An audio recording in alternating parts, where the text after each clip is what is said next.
heard a lot about what was going on with Shedeur Sanders coming into the draft. And I will contest to you, I will proclaim to you on national television that so much of what happened to Shedeur Sanders at draft day to drop to the 144th pick, a fifth rounder, when initially he was projected to be a top 2 or 3 quarterback taken in the draft, for all of that to happen to him, that was a slight, those were people that were hell-bent on making sure that Deion Sanders didn't get his way. And they went and they punished his son to punish him. Deion knows it, I know it, anybody with sense know it, we've all heard it covering this league. What if I told you that one of America's most well-known sports figures has revealed something shocking that might rock the NFL as a whole? On national television, Stephen A. Smith asserted that NFL teams colluded to devalue Shedeur Sanders' draft prospects. They wanted to punish his father, Deion Sanders, not because of his talent. We are discussing a concerted attempt by several franchises to ruin a young man's career before it had even begun. We may now have the smoking gun that demonstrates the validity of this conspiracy, now that Jimmy Haslam has spoken up about the mayhem that was behind Cleveland's selection room. Hold on tight, because what you're going to hear will forever alter your perspective on the NFL. Listen, I assumed that after years of covering the NFL, I had seen it all. On first take, however, Stephen A. Smith essentially charged the whole league with planning a character assassination against a 22-year-old child. My mouth fell to the ground. Draft position is no longer the only consideration here. This concerns power struggles, family conflicts, and institutionalized discrimination. That extends to the top echelons of professional football. The more you examine this story, the more convoluted it becomes, so allow me to explain exactly what transpired here. In this draft, Shedeur Sanders was predicted to be among the top 3 quarterbacks. Everyone was aware of it. Scouts were aware of it. Coaches were aware of it. Hell, even your casual fantasy football friend was likely aware of it. However, this child somehow lost till the 5th round. Specifically, pick 144 for the Cleveland Browns. Now, Stephen A. didn't only post this conspiracy idea for the sake of getting clicks. There are sources for this man all across the league. You can be sure that he has heard it from several people when he says something so explosive. And here is the precise quotation that has everyone buzzing. Shedeur Sanders, who was once predicted to be selected as one of the first 2 or 3 quarterbacks in the selection, ended up falling to the 144th pick, a 5th-round choice, on draft day. It was a slight. Those individuals were determined to prevent Deion Sanders from getting what he wanted. After that, they went and disciplined his son. Consider that for a moment. We're discussing NFL teams, which are multi-billion-dollar businesses, choosing players based on personal grievances against their father rather than on skill, fit, or need. It's not only unethical if that's the case. It is utterly repulsive. This is where it becomes even more bizarre, though. Without even realizing it, Browns owner Jimmy Haslam essentially validated Stephen A's theory. Haslam responded, "If you'd have told me, let's see, we picked him on Saturday, right?" In response to a question concerning the Shedeur draft. "You guys are going to pick up Shedeur on Friday night while you're driving home, but I don't think that's going to happen." If you just told me, let's see, we picked him on Saturday, right? Friday night driving home, y'all are going to pick Shedeur, I would say that's not happening. But we had a conversation early that morning, and then we had a conversation later that day. I think we had the right people involved in the conversation. At the end of the day, that's Andrew Berry's call. Andrew made the call to pick Shedeur. Just like who's going to start or what play we're going to call is Kevin's call. But that's Andrew's call. He made the call. Wait, hold up. Shedeur Sanders was not even being considered as of Friday night, according to the owner of the team that selected him in the draft. Amazingly, they determined he was worth a 5th-round choice after some enigmatic Saturday morning discussions. Man, hurry up. Competent organizations don't function that way. This was aptly pointed out by former NFL executive Louis Riddick. He continued, "Shedeur is ice skating uphill because the organization isn't united behind him." What do you know? He is entirely correct. When your owner is out here essentially saying, "Yeah, this guy ended up here even though we didn't want him." How is that child expected to do well? However, since the conspiracy may still be going on right now, let's discuss what is going on in Cleveland. Contrary to what one might anticipate, recent reports from Brown's training camp paint a different picture. Although Joe Flacco receiving first-team reps is the main focus of the media, several intriguing developments indicate Shedeur may be up against more than just football competition. Shedeur had a flawless day during the first padded session, going 9 of 9 with 2 touchdowns and 0 interceptions, according to ESPN Cleveland. That day, he was the only quarterback to score.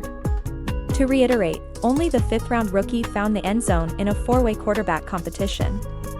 The kicker is this, though. He continues to run for the 3rd team. Okay, the kid who's completing every pass and scoring touchdowns should probably get more opportunities, right? Is what you would say if you were thinking normally. False. Because the logic of regular football is no longer relevant here. Shedeur is caught up in something far larger than himself, and it has to do with organizational politics. What has been occurring with his practice reps is much more telling. Shedeur has reportedly been observed tossing passes to males rather than actual receivers, according to reports. Take a moment to consider that picture. Because they won't allow him enough practice with real players, a quarterback who was expected to be selected in the top 3 rounds of the draft is now throwing to team employees. And you know what makes this whole thing so heartbreaking? Shedeur expressly asked his father not to attend training camp, according to Deion Sanders. Why? Shedeur doesn't want to generate any more diversions that could further harm his chances. Because he knows he's getting ripped off. The child is shielding his parents from witnessing his son being treated disrespectfully every day. At this point, Stephen's conspiracy hypothesis begins to resemble established truth more than a theory. Unless you're trying to make a statement, you wouldn't treat a player in this manner. Unless you never wanted them in the first place, you don't choose someone in the 5th round and then immediately put them well down the depth chart. What truly excites me about this whole issue, though, is this. The double standard is ridiculous. We have witnessed quarterbacks with significantly more baggage, inquiries, and real issues be selected higher in the draft and given preferential treatment over Shedeur Sanders. Eli Manning's status was unaffected when he steadfastly refused to play for the team that selected him in the draft. Johnny Manziel advanced to the 1st round despite having more red flags than a Chinese parade. The league as a whole, however, blackballs Shedeur Sanders, whose only transgression is having a well-known father who expresses his opinions. Let's discuss Mad Dog's remarks. Give me a moment. Because he made one argument that genuinely lends credence to the conspiracy hypothesis, even though I disagree with his general perspective. He stated, if he's good and if he earns the job, he's going to get the job. However, it is precisely the issue. He isn't being given the chance to prove himself. When they won't even allow you to compete for something, how can you acquire it? When Stephen A. stated that this was personal, he was spot on. After watching Deion Sanders coach at Colorado, voice his opinions about the NFL, and question the league's authority, management decided to send a message. However, they targeted Deion's son rather than Deion himself. That goes beyond business. That is wrong on all counts and is vindictive. Shedeur is managing all of this with remarkable maturity, which is the most problematic aspect of it all. His response to the question of why he wasn't given first-team reps was straightforward. I have no control over it. However, do you know what ought to be under his authority? Obtaining an equal opportunity to compete. Receiving an evaluation that takes into account his leadership, decision-making, and arm talent rather than his father's identity or previous remarks. After 5 days of practice, Shedeur has completed 29 of 40 passes with 5 touchdowns and 0 picks, according to recent training camp reports. People, those aren't 5th-round numbers. Those are the quarterback's starting numbers. He is still battling for scraps with the 3rd-team offense and trailing Joe Flacco, though. This is where the narrative becomes even more intriguing. The Browns may be considering making a big quarterback deal, according to certain rumors. Call me crazy, but why would you want to trade for another quarterback when your rookie QB is leading the team in touchdown passes and completing 72% of his passes in practice? 5% of his passes in practice? Unless, of course, you were never particularly interested in the quarterback you first selected. The entire circumstance makes me think of Stephen A.'s comment that at personnel meetings, people sometimes become personal about players they don't want. Everybody has heard tales of executives and coaches who base choices more on their own inclinations than on a thorough assessment of talent.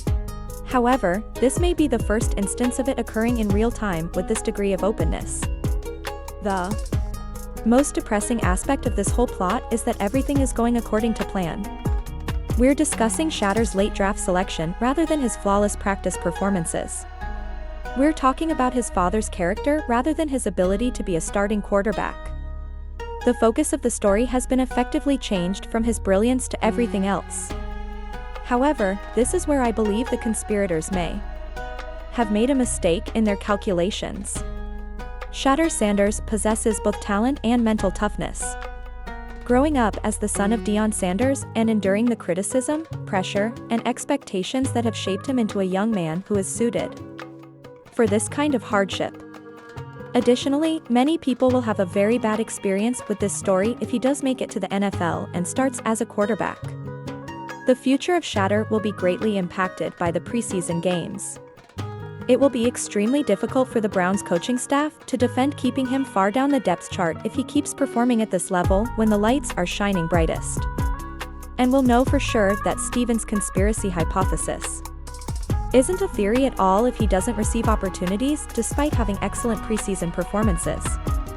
Louis Riddick, a former NFL executive, essentially acknowledged that organizational politics had a significant impact on player development, which makes this even more intriguing.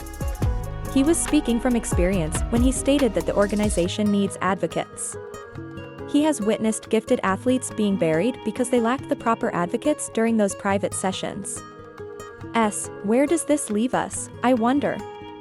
Stephen A. Smith is making shocking claims on a plot involving the entire league.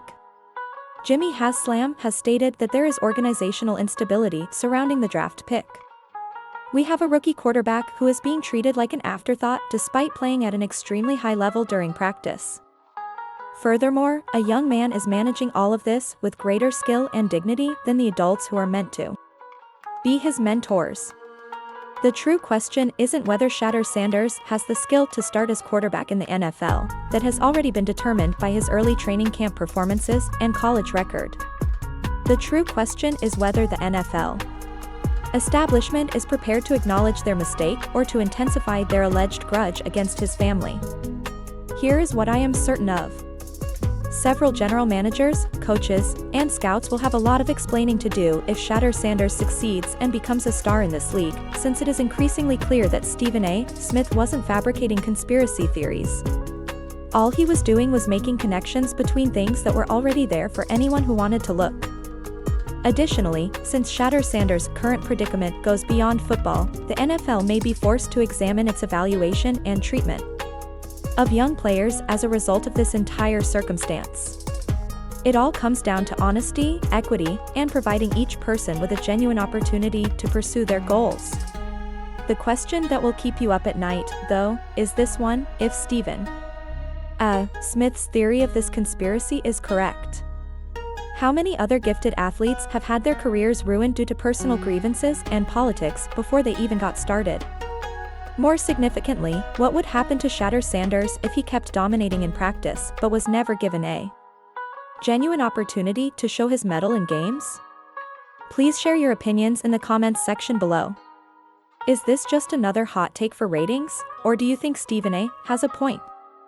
This rabbit hole is much deeper than you may imagine, so if you want to be informed about this evolving story and other NFL conspiracies that the mainstream media won't cover, be sure to subscribe and click the notification bell. We are only beginning to find the truth, which is already out there.